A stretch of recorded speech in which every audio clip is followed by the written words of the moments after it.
All right, welcome back to another episode of Your Morning Cup with Q and I. So, today's a lovely day, and today's topic, we're going to specifically talk about isolation. So, I know that Q, you have some good, interesting story to share with us before we dive in. So, Mhm. please tell us. Yeah.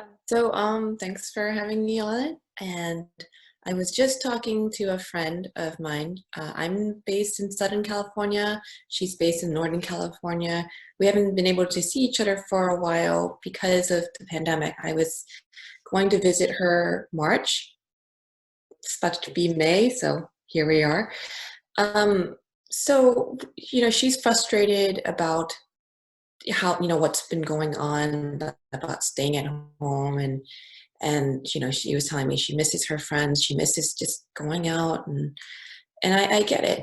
I and she asked for my opinion, and because I specialize in public health, I went on a full-on rant about everything from the federal government response to what's happening on an individual level. But the crux of her frustration, which I understand, is related to both isolation and actually loneliness too.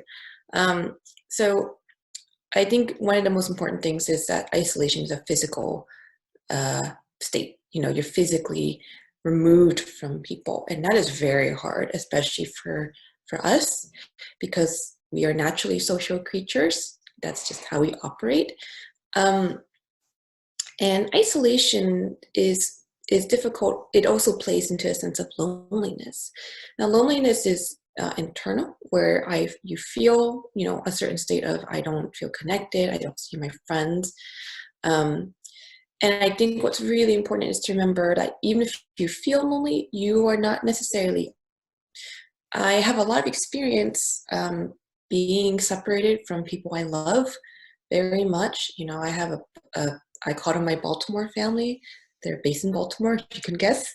And when I left Maryland in 2016, it was really hard. They were close friends, and it was even before that when I left the Bay Area. I left some dear close friends. It was very hard, and I feel lonely regularly.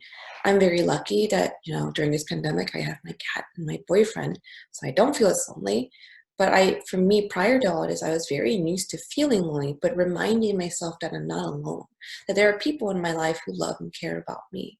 The isolation is a new thing to go for this degree of isolation is new to me, even if I'm used to it, to our separation. This being like, you can't see this, you can't see this person is very new. My friend's mom texted me last night going, "Hey Quinn, like, how are you doing? What's your address so I can send you your AAA card?" And it was very sweet. And that was one of those moments that it's these things that hit you that you go, oh, there's a pandemic going on. Because typically I go to their house, say hi, how are you doing? I pet their dogs. I would kind of hope I see the cat. You never know. But and just to say hi or drop off some goodies, and I can't. I just can't because they're older, and I just want to say, like, I don't want to risk it. I want to really badly. I can't. So I think to start about, I think right now I also just am on week 8 of work from home.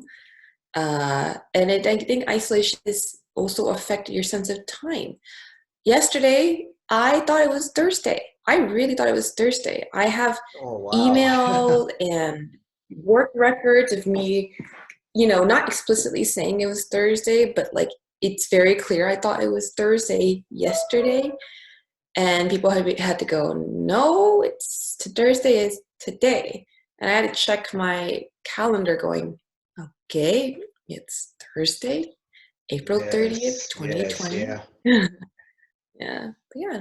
So So I like what you share about um, isolation and loneliness. I think you are spot on that there's different levels of isolation. I think most of us human beings, mm, at some point of our life, we have experienced some sort of isolation or some sort of like chunks of time just by ourselves. And in Mhm. a way, it is kind of normal-ish, it's part of our human experience. But Mhm. right now, the degree of the isolation that we're experiencing right now is very extensive, Mhm. which well, also I think it is has a huge impact, was influencing, was wiring us, um, yeah, impacting our mental health in a way that we don't know yet. So, Yeah. what do you think about this whole thing? And you mentioned about loneliness. So, tell Mhm. us about that too. And what's it like being lonely, feeling lonely prior to the pandemic and during the pandemic? You can just take a couple minutes to do this compare and contrasts. Oh, no, that's a great question. I would say lonely, yeah. So the main difference before the pandemic was that if I felt lonely, I could just go out and I could be in a crowd of people and I would still feel lonely, but I was around people, if that makes sense. It's similar to being immersed in a dense city and there's just something, there's so much these noises, external activities going on, and you can people watch, you can just observe your surroundings, and that was what you could do. Or, go to the movie theater. My Hmm. coping mechanism was to go to the theater. I watch a lot of movies. And I really enjoyed it. I just to be like, even if you're not talking, I mean, you shouldn't be talking during a movie, otherwise you suck. But you know, um, when you're in a theater and everybody is there watching this screen, and you're basically with a bunch of strangers, and you're all doing the same thing. Hmm. So that's how I would help with my loneliness. And there was also that knowledge of like, if I really, really am feeling super bad, I can call up a friend nearby and say, hey, can I come visit? Can I come grab coffee? Or, Cora, can you go grab coffee? And they say, yeah, that's what you could do. You can't do that now. And that's Hmm. really hard. I cannot emphasize enough how insanely lucky I am to, one, have my cat. Animals, pets are very good about being present. They are very like in the moment, not thinking of, so she's very grounding. And two, I got quarantined with my boyfriend. I'm very lucky. That is not something that's widely applicable. So even when my moments when I feel lonely, I have these, my cat and my boyfriend to be like, okay, like this totally sucks. This is a collective suck. Yes, I've yeah. got them. I think what also helps me too is to know that I am not alone in this feeling of anxiety, elevated anxiety. Is almost a weird camaraderie of everybody is going through their version of a terrible suck right now. I don't know. There's no other word. It just really sucks. And everybody's trying their best to cope with it. So, Yes. yeah, but I think the main difference that is the options that you could do to help cope with loneliness. Because before the pandemic, there was no mandated isolation. Now there is, or I wouldn't say mandated, but actively encouraged with the cops giving you tickets Yes. at certain places. So yeah, it's hard. It's It it's really hard. is. It is. Mhm. Yeah, thank you for sharing that. And for me, it is that this loneliness has, I'm talking about before pandemic, when I was younger, it did affect me a lot. And when I was younger, I experienced direct relation between loneliness and the depression that I was experiencing. And, for example, and back to this whole isolation, Mhm. this loneliness, because I also remember back at when I was at in college, I went to a Mhm. huge university with 30,000 students. And I still remember when I was in the undergrad, even though I was surrounded by hundreds of people, I was even sitting in a classroom that had 500 students, a huge auditorium. But I still remember, I was surrounded by hundreds of people, and I still feel so lonely, Mhm. so isolated inside. I had roommates. I still remember in the first year, freshman year, I lived in a dorm on my floor, just like 40 people, like we all chill. And I still experienced that loneliness, that isolation. And I still remember, when I was, depends on the relationship, I was in, and when I was in relationships, that there were times I felt lonely too, because, and probably had to do with that depression. And at the same time, that not be able to connect with my partner. Well, using back when I was in undergrad, that I didn't know, I didn't have people to connect with. Mhm. And moving forward, now I notice that the better I have my depression under control, the more I have worked on myself internally, Mhm. the more I have, you know my passion and my love, my hobbies, my interests, Mhm. and the more I can focus what on my passions are, the Mhm. less lonely I am. And don't Mhm. get me wrong, like, even before the pandemic, I would feel lonely alone sometimes. And but Q is exactly what you said, if that loneliness was too strong, I could always walk down the street to my favorite bar and have a cold one with the bartender or the neighbors, stuff like that. We'll go hit up my friends and stuff like that. Um, but yeah, I think it's very natural for us, for humans, to feel that loneliness. And, Mhm. and in this pandemic, I have to admit that I think I'm pretty lucky too, even though I don't have a pet, I don't have a partner right now, but I think I to be really thankful, for all the work that I have done, in the past, the help that I have received from my therapist, that I'm able to keep myself occupied and busy Mhm. while continuing, for example, using this webinar as an example, continue writing my blogs, and fortunately, I had different opportunities to present online, that, all these all these big, small tasks are something that I love to do. Mhm. That's something I'm focusing on. And to my surprise, I haven't felt lonely. And fingers crossed, fingers crossed. I hope this continues, that I don't feel lonely, and I feel pretty upbeat, pretty busy, pretty occupied. So which is good, which is good. But that being said, I think partially have to do with season two. And Q, maybe you can share this with more too, because I do have seasonal affective disorder. Mhm. and and lucky that this pandemic is happening in March and April. It's my God, it's 70-degree outside right now in Denver. If this pandemic happened in December or January, with people like me that has seasonal affective disorder, I tell the truth, I don't know what I would do. I don't know what would happen to me. So Yeah. No, you're right. So for me, the most difficult months are always winter.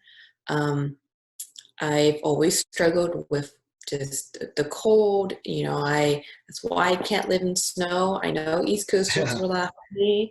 You have every right to laugh at me because I am weak when it comes to snow. That's why I'm California. But even California, when it gets cold, I don't know if I have seasonal affective or SAD. I can't remember the A, but I am definitely affected by winter. Winter always, I noticed, I just noticed that my mood tends to be a little bit more down, and that's okay. Um, it's just how I am. I think, but you also touched on, a lot of the mental health work that you've done for yourself. And I also want to emphasize, like, I'm very lucky. I'm still able to talk to my therapist. She's converted visits to telehealth. And it's funny because, like, every week I always think, I'm like, I'm okay. I'm great. Everything's fine. And then I get online and I just vomit out a bunch of things that have just been, so I have that outlet. I'm very lucky that she's able to help me process my emotions and what I'm feeling. That is not something everybody has access to. That's an issue of access. There's already a lot of, what this pandemic has really shown is a lack of access for many people. Mhm. And I am incredibly lucky that I do have access to, I still have continued access to care that I need, like, uh, what's interesting is that if I had not had, access to mental health work, I would absolutely be a lot worse right now. Even if had my cat, even if I had my boyfriend, I would be in a much worse state. What therapy and mental health work has helped me is to really build the tools and to have those tools of being able to cope with loneliness. I would say, or my coping mechanisms from loneliness, even though I had a very picturesque idea, like I could just go out, blah blah blah. But when you describe, like, even when you were depressed and you went out, you still felt lonely, that really hit me because it's been a while, but I still remember those moments of, man, I'm out here and this sucks. That feeling of disconnectedness. So mental health services have really, it's not like somebody just fixes you. You have to put in that work, you have to. But really putting in the work and having a therapist that I work well with for, I'm about to hit year 3, that's made a world of a difference of, because and now when I see people struggling, and I'm sympathetic. It sucks, even if I'm in public health and I get frustrated, I get it. It's like this is hard for everybody, and I'm great as much as I'm grateful that we're still able to connect on the internet, through Zoom, social media. It still sucks. Just sucks, It's not, and so I would say when this pandemic has really shown not only issues of access in our healthcare system, from physical to mental, but also it's shown us, it's been such a phenomenal stress test to show us for ourselves individually to say, what are my coping mechanisms? Are my coping mechanisms as strong as I thought they were? For me, from what I've seen from a lot of people is that they have never been in a situation where they've had to have mental health tools to cope, and that's hard. And so alone, like coping, even telling different, even being able to tell the difference between our vocabulary to to articulate isolation, loneliness, depression. Like the gradient of, because if it feels also overwhelming, and it's like if you don't even have the vocabulary, it's like, oh, this sucks. This totally sucks. So yeah, I think, and then plus if it's like, the seasons and you don't even know what seasonal affective disorder is, and if you just don't know it, this is a very difficult time, you know. Oh, yeah, it is. And I think you brought a couple of really good points. And one thing I want to mention is that it's funny. Yes, day before yesterday, I wrote a blog Mhm. on this topic, isolation, and I did some research on this whole science called science of touch.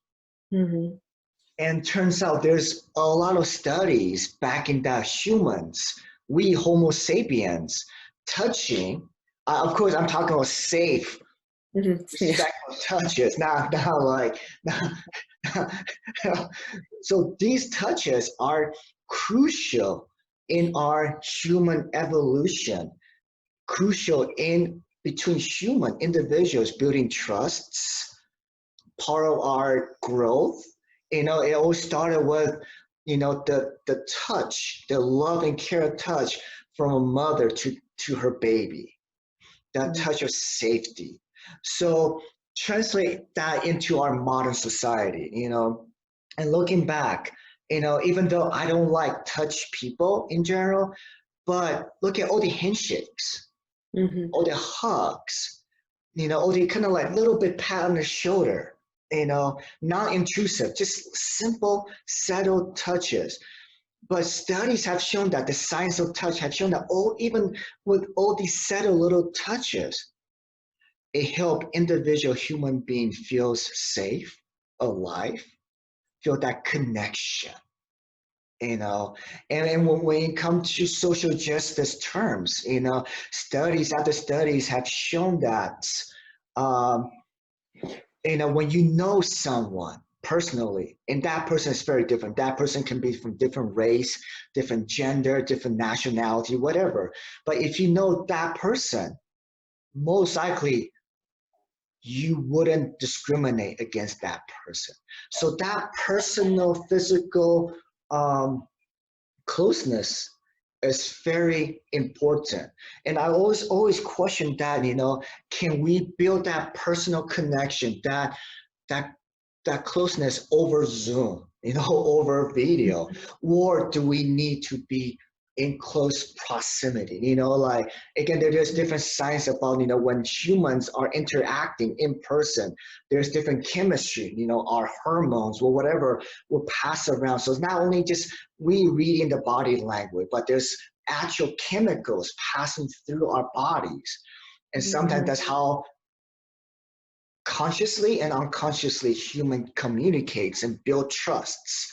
So yeah, so and it, of course that ties to isolation and loneliness. And we all know that people that experience depression or people that are thinking about taking their own lives, if you can have those people start talking, sharing their story, if they start feeling connecting with another individual, the chance that that person would take his or her own life decreases by 80% or 90%. That person that experiencing depression would feel better just by sharing. So yeah, so there's that that human, actually in-person human element that I think it's become more apparent that we need, we need human interaction. I think before the pandemic, we think that apps can solve world problem. Technology gonna be the next big thing. Everyone can work from home. All that, which I think is awesome. I'm an advocate for working from home. I'm an advocate for all these apps and technologies, but for my sense perception that we had a perception, a false perception that all these could replace human interactions. And my argument right now is that no, I think what this pandemic is showing us that in-person human interaction, building authentic relationships is crucial, not only for our mental health, but also for just our overall well-beings. So yeah, no, for sure. I'm gonna give me 1 second. So I have it's totally related. I'll be right back. okay, go for it.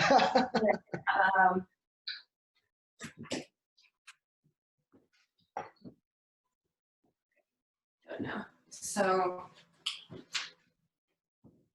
okay, so it's funny. I closed the door. My cat. So this is totally related. My cat was trying to get in the door because she was lonely, and she like bring your cat up. Show your yeah, cat. but she's over it. She's over it. But it's actually it's completely related. So I would say the analogy in terms of you're right. In limitations of digital are so obvious now. Actually, I would say a perfect example is for 4 years, I obsessed about cat videos. Obsessed. Oh, yeah. When I actually finally adopted my cat, totally different. I still watch cat videos, but there's that in-person tactile touch, fluffiness, that, and he's right back. Hold on, I'm gonna open the door. All right.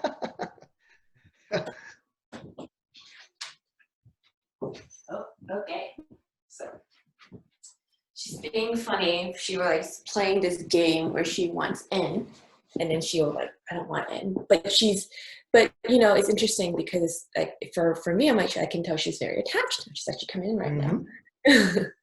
And but that's that thing. It's like, you know, we are very connected, and we all want to be next to each other. So, but to answer your question about, I mean, the cat analogy is like not quite the same about human connectiveness, but there's also overlap. It's like in person is just so different than digital. You know, another cat being stupid is not the same as to watch your own cat Oh yeah. being stupid, you know. And let me see. Oh, she just jumped up. Hi, Oh, baby girl. oh my Hi, God. baby. Yes, yes. Yeah. And she wants to be near me. So I'm like, okay. But hopefully she doesn't jump on my computer. Um, but the other thing in terms of connectiveness, right? I think so. It's interesting. So I actually have a very close friend who I met online through my blog years ago, 2010. Yeah, 2010. We began corresponding through email online. I have a blog. It's still there. I just haven't updated forever. And I wrote a lot. He happened to find me. He apparently liked my writing and had my, he sent an email through my contact page, and we corresponded through email for a year. And deep dive. It's like the written equivalent of how we're speaking right now. Mm-hmm. And in finally about a year of correspondence, he said, hey, I would love to meet up and just to get to know you in person. Are you comfortable with that? And at this point, we've been, and it's interesting because you can kind of tell by how someone writes that, like, this person's not going to kill me, Yeah. And so I said, sure, met up in a public place, but just to be safe, meet up in a public place, so on. When he met me, he was so shocked that he was like, I really thought you were a man this entire time. Oh, wow. For him, that was the big one. It was like, this is my big lesson about gender and assumptions, which I thought hilarious. Uh-huh. And he said, I've never made that mistake again, assuming, gender, based, because I was very gender neutral on my blog, just because I was like, it's internet, I don't trust people. That did not be terrible. But yeah, but he's one of my closest friends. We've kept in touch for 10 years, and it's mostly been online, mostly through text. And he's one of my closest friends, and he's in Seattle now. So I think it is possible, but there has to be to an extent in person as well. You have to be. I do think it is possible to have a strictly online digital friendship or connection only. I just think that it's kind of like that balance of like being able to see how someone communicates digitally without the body languages, what the different nuances in person, how they're able to communicate, without that, and then how they are able to communicate with all of that. And it gives you a very holistic picture. What this, but I from most of my adult life, and frankly most of my life, because I'm a millennial, yeah. So I remember analog and digital. So I remember having to, when you had to make friends back in the day, you had to go make friends, you had to go in person. That was very stressful. And I remember the transition to digital. So the question about, people's personalities being real online has, it's been the majority of my life. So I'm used to that, navigating those dichotomies, when I can see someone in person who's super nice, and then online they're the worst person in the world, and I'm like, why, and also being able to tell like the differences between when someone's just being sarcastic, versus they're actually being really terrible. I think having that in-person knowledge helps a lot. One of my really close friends online, if you didn't know him, you'd be like, this guy sucks. He is such a jerk. I know him very well, and I know when he's when he types, he's saying the exact opposite of what he's typing. I know that's how he communicates. I Yeah. only know that because I've known him for a long time in person. But even every once in a while, I'll go, "What?" And then someone will go like, "Oh, that's what." I'm like, "Okay, got it." So, but with the pandemic being mostly online, mostly even on Zoom, Zoom is better than just texting because you can kind of see person's face, but Hmm. it's in-person presence. It's not the same. And I think what you said about, people for a long time, like, oh, apps are going to change the world. I laughed so hard when someone's like, I used to be in the Bay Area when the tech boom was happening. And Hmm. so it's always tech bros, like, tech women, Yeah. phew. But tech bros were just so bad about doing this. They always said, oh, this app's going to change the world. And I Yeah. said, no, it's not. It's just not. It's going to complement something that we've needed for a while. But the idea of something changing the world, it won't. And Yep. we're seeing that play out during the pandemic. Like, Yes. for example, online dating. How's that going? Can't meet up with anybody, Yep. I mean, if you do, then okay, uh, but online dating, like it's. I mean, it's not to say that it's not to poo-poo on online dating. I'm just saying, like, the idea of online dating replacing in-person dating or like non-online dating, like, this is really showing that no, some things are not replaceable. Oh yeah, Yeah, definitely. yeah. So, but the things complement each other, and so it's like that balance of having, if that balance of like digital and in person, I think is becoming more apparent because there's Hmm. also the flip side because, one, I'm an able-bodied woman. I may have just had surgery, but frankly, I'm not on disability. I can still work. I can still go out. In some Hmm. cases, some people who are not able-bodied, they maybe are bound to a wheelchair or they have an autoimmune, an invisible like an autoimmune, like lupus, autoimmune disease that affects the quality of life, or they just simply, do not feel safe going out for whatever they Yeah. just can't. So digital is their methodology of connecting with people. So when I say like in person is important, it's also a major caveat being like I'm saying that as able-bodied. Oh yes. Oh Yeah. yes. So that Exactly. yeah, and it's interesting. I just saw like a discussion from an online disability support group saying that they were saying like we've been talking about all this for years, and only now do you pay attention to what we said. I'm like, I mean, yeah, it takes a pandemic for people to care about stuff. Exactly. Um, Yeah. but yeah, so I this is all to say that we all form connectiveness through our own means and uh, whatever we're most comfortable with. I Exactly. Yeah, so it is not to poo-poo on online only. I think there's possible to have online only friends. I also think that if possible, you're right, like that in-person physicality it's grounding, it's grounding. Yes. With digital, I would say this. When I see all these horrible comments, I don't know why I read comments, but I Oh do. yeah. We Yeah, can. Yeah. Those comments are. I'm just like Oh I'm my just gonna God. read. Yeah, but Yeah. I think with digital, there is it plays into a sense of limitlessness. If Exactly. you're not able to leave your home and you're connected to the internet, oh my God, like you can go anywhere. And Yeah. that is phenomenal. And also, it can kind of mess with your brain because if you have this perception of there's no consequences, I can go anywhere, I can do anything, Hmm. you can start behaving and have a very skewed perception of things. The world exactly. And Yeah. what's that saying? Those people that comment on social media, they can just, those cyberbully, they just hide behind the screen because they Mhm. don't need to show their true identity. You mentioned about online dating, comments, social media comments and all that, it's so easy.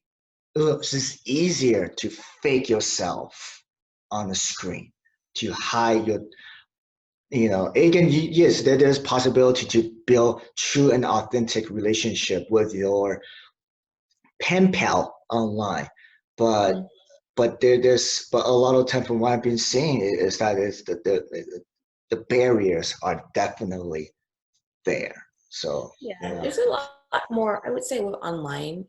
It's a different kind of vetting process. In person, the vetting process becomes, pay attention to how they Hmm. present themselves, how do they speak? Do they interrupt you all the time? Yes. There's a lot more variables in person that make it, for me, it's easier to vet in person. Yeah. Online, Yeah. yeah, online, the vetting process there's a lot of unknowns. It's It because it's is. more limited than in person. It But is. yeah, but I think specifically because there's obvious limitations in person, um, you behave differently. Yeah. Oh, You yeah. have to behave like there are times where online I feel more comfortable uh, posting about all my interests. This is a perfect Mhm. example. Like I read a lot. I read a lot Mhm. because it makes me happy. And I on my Facebook I just post what I'm reading. Could be spanning from political discourse to like look at what this artist is doing in Chicago. In person, I am less inclined to talk about that just because I'm like, I don't, it is not the time or place to talk about that. Yes. It's so online almost a curation process of like, it's so there's almost like incentive to curate. But in person, there's more obvious limitations. I'm like, I can't obviously Exactly. talk Yeah. about So I what I'm think reading. ultimately what I love going back to the word that you use is that ultimately it's not either or.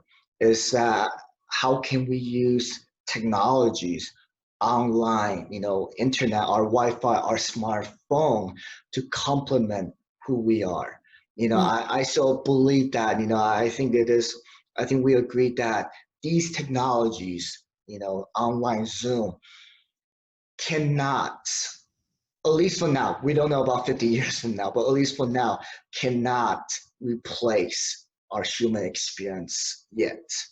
mhm. And so instead of thinking either war will try to replace who we are, we should be seeing and using these tools, these technologies to complement, to enhance our lives, our mental health, and our overall well-being. Mhm. So, And yeah. not to not replace it. I think to kind of end on a positive note. Yes. Yeah, I was thinking about I the I'm, next couple minutes we can yeah, wrap it up. So, yeah. I on a more optimistic ending. I think because before I was always a little, again, to each their own. I personally would be like, oh, if I'm hanging out with a friend and they're on their Instagram all the time, I would just say like, oh, you got something you got to do, just as a gentle reminder. Be like, hey, if you yeah. don't want to be here, you don't have to be here. And I think now, because of the forced isolation, you Mhm. know, I think that people are meeting limitations. Like Instagram cannot replace real life. It just No, can't. A no, lot of we can. like the idea of digital being better than real life, that facade has very quickly just crumbled. Yes, And I'm yes. optimistic that going forward, we'll collectively be more present when we're with each other in person, and that Exactly. will it's like effectively almost like a giant reset as to people recognizing No, digital can't replace everything. It's got to yeah, be complementary. So I'm hopeful exactly. about that. Yeah, you know and the philosopher, the coach, the mental health person inside me, I like to flip it around. We'll turn the attention around instead of focusing on so much on the technologies on our phone, on the apps, which they can be great and they can give us enjoyment. However, I consider these things as distractions, are distraction but ultimately learning who we really are. hmm There are so many people are so afraid be by themselves, be with their own thoughts, because they don't know what they want, they don't know their purposes, they forgot about their hobbies, they forgot, and so my recommendation for me that I've been working on my whole life, and when I coach my clients, that's what I've been helping them to try to find that passion, find that hobby. If you don't know yet, now is a good time to really and the process is not easy. Again, you have to take a lot of time by yourself. Literally, you have to isolate yourself a little bit, be alone, and figure all this shit out. But the moment you figure out what you want, what you love, the whole world change, your paradigm shift. That the whole I again, based on my experience and a lot of people that I know, that once you figure out what you want, your passion, your interests, and you're pursuing those, you are less likely to feel and experience loneliness. You are less likely to experience boredom. What's that saying? Like, I'm bored all the time, because you can occupy your life, your emotion with things that you love. So I think we can end with this note that, let's turn this around back to our mental health, our overall well-being, is that, I think the power of really knowing what you want, your passion, is a key to fight against isolation and loneliness. And on top of that, back to what Q you were talking about very, very early on, is that yes, we are isolated. We are physically not with each other, but it does not mean that we have to be alone. Meaning that, in combining everything what we're talking about, use these technology, use these tools to reach out to someone, to connect with someone. At least, yes, physically we are distant, we are separated, but it doesn't mean that socially we have to be separated. So yeah. Exactly. So cool. Yeah. So Cool. anything you want to add on before we close off? No, you just hit everything that I was thinking of, like, so I would think that I would say right now we're forced to physically distance. We don't have to socially distance. Socially distance, I know public health is like a social distance. And I'm like, I would like to actually revise that and say we have to physically distance, but we do not have to socially isolate. So reaching out, I'm talking about technology. You can call people with a cell phone. You can send a message online. So it's still doable. It's what you choose to use with the technology. Exactly. So use it for your advantage. So in closing, I think, Q, what do you think? I just have an idea for our next episode. Since next week, oh my God, tomorrow gonna be May. And as you know, May is Mental Health Awareness Month. And also May is Asian Pacific American Heritage Month too. So in celebration, honoring these two overarching, amazing, important topics, maybe next week we will talk, let's talk about our Asian American heritage and mental health awareness. Yeah. So does that sound good? Perfect. Yeah. Yeah, that's perfect. Cool. So again, for those that are watching this, thank you so much. We appreciate you watching, and please visit us back next time that we will be talking about our Asian American heritage and mental health awareness. So awesome. Thank you. All Until next time. Okay. Bye.